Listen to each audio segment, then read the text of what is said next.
আমাদের সংস্কৃতি, আমাদের সংস্কার সর্বদা থাকবে আমাদের সাথে।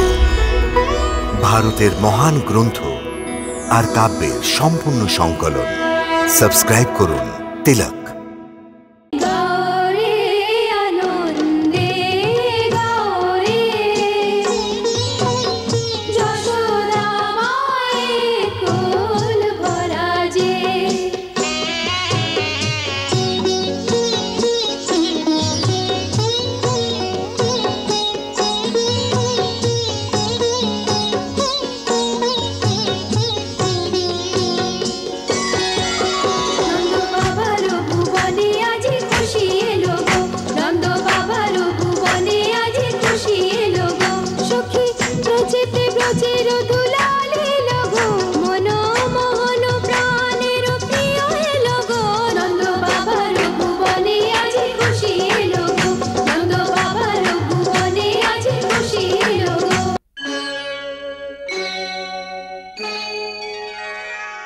যখন গুরুদেব আমায় এই গূঢ় রহস্য বললেন যে দেবী যোগমায়ার কৃপায় দেবকী মায়ের সপ্তম গর্ভকে সংকর্ষণ দ্বারা আপনার উদরে আশ্রয় দেওয়া হয়েছে, তখন এই শুনে বড় সন্তোষ হলো যে যাই হোক না কেন রাজকুমার বসুদেবের এক সন্তান তো আপনার মাতৃত্বের ছায়ায় সুরক্ষিত থাকবে।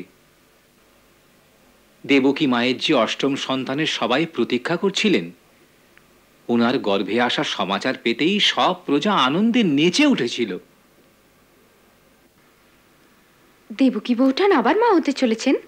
হ্যাঁ, সেই জন্যই দেবকী মার বাচ্চার জন্য চিন্তা থাকে। কিন্তু মহর্ষি গর্গ আমার চিন্তা দেখে হাসছিলেন। উনি বলছিলেন যে যিনি সারা জগৎকে রক্ষা করেন, তার রক্ষার জন্য আপনি কেন চিন্তা করছেন? ঠিকই তো বলেছেন মহর্ষি গর্গ। আর ওনার বক্তব্য হলো, দেবী দেবকী, দেবী রোহিণী আর আপনি, আপনাদের তিনজনের গর্ভে এই সময় সৃষ্টির তিন মহানতম শক্তি বাস করছেন। উনি এও বললেন যে আধ্যাত্মিক ইতিহাসে এই তিন শক্তি এই ধরিত্রীর উপর কখনো একসাথে প্রকট হননি। এর অর্থ হলো এই সময় যেসব প্রাণী ধরিত্রীতে আছে তাদের এখন এক ঐতিহাসিক ক্ষণে বাঁচার সৌভাগ্য প্রাপ্তি হয়েছে, যা যুগে যুগে দুর্লভ।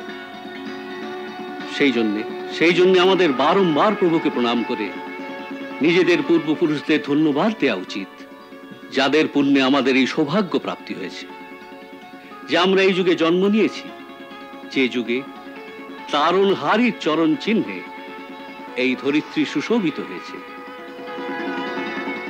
জয় হোক প্রভু, জয় হোক প্রভু, জয় হোক, জয় হোক প্রভু।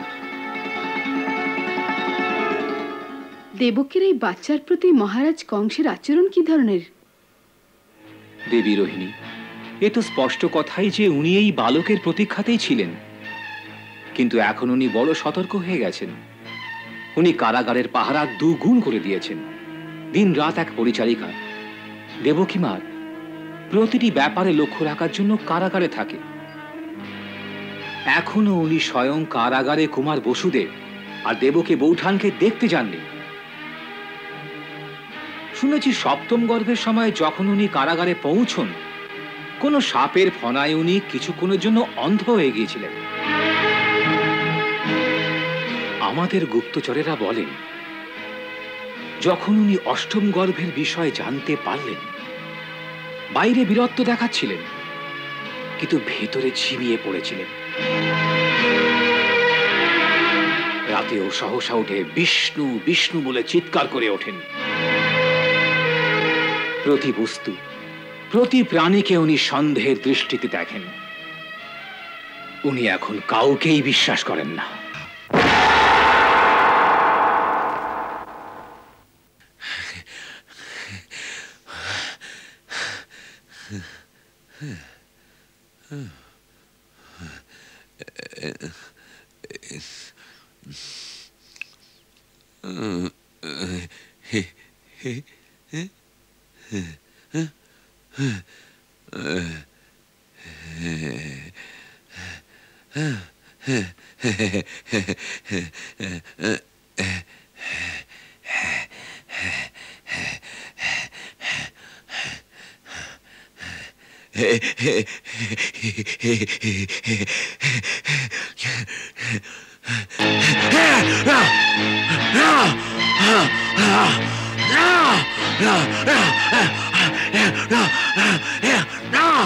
এই জল আমি খাবো না।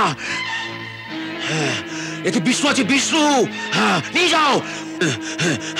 ও ছোট মাছ হয়ে আমার পেটের মধ্যে ঢুকে তারপর তারপর মৎস্য অবতার রূপে আমার পেটের মধ্যে বড় হয়ে আমার পেট চিরে আমাকে আমাকে আমাকে মেরে ফেলবে। ও বামুন থেকে বিরাট হতে পারে, বিরাট।